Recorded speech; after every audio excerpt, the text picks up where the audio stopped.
Helmingalína er lína sem fer í gegnum oddpunkt horns og skiptir því til helminga í 2 jafn stór horn. Hún er táknuð með vaff X þar sem litlu vaffi en stór X-i þar sem X-ið er heiti hornsins.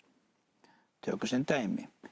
Hér er ég með þríhyrning og hér er ég með hornið R. Bláa línan sker hornið R til helminga þannig að annar parturinn er jafn stór hinum partinum. Þessi bláa lína heitir þá vaff R, sem sagt vaff af horninu sem ég var að kljúfa í tvennt.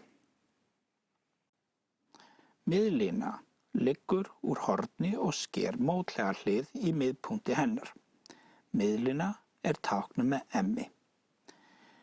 Hér er ég með þríhyrningin PQR og þessi hlið hérna sem er á móti horninu R heitir þá litla R og ég ætla að kljúfa þessa línu hér til helminga þannig að í þessum punkti hér er miðja línunar og það þýðir að þessi partur hér og þessi partur hér eru jafn stórir. Nú, úr þessum miðjupunkti línunar dreg ég þessa rauðu línu upp í mótlagt hornið R.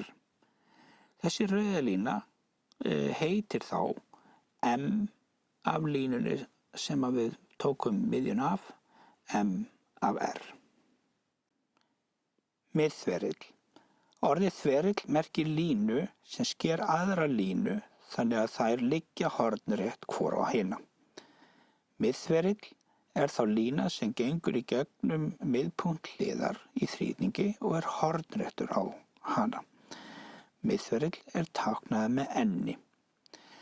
Hér er við með þríhyrningin ABC og ég finn miðjuna á hliðinni B. Hér er miðjan sem þýðir að þessi partur hér og þessi partur hér eru jafn stórir og úr þessari miðju dreg ég línu, þessa bláu línu, hornrétt á hliðina B.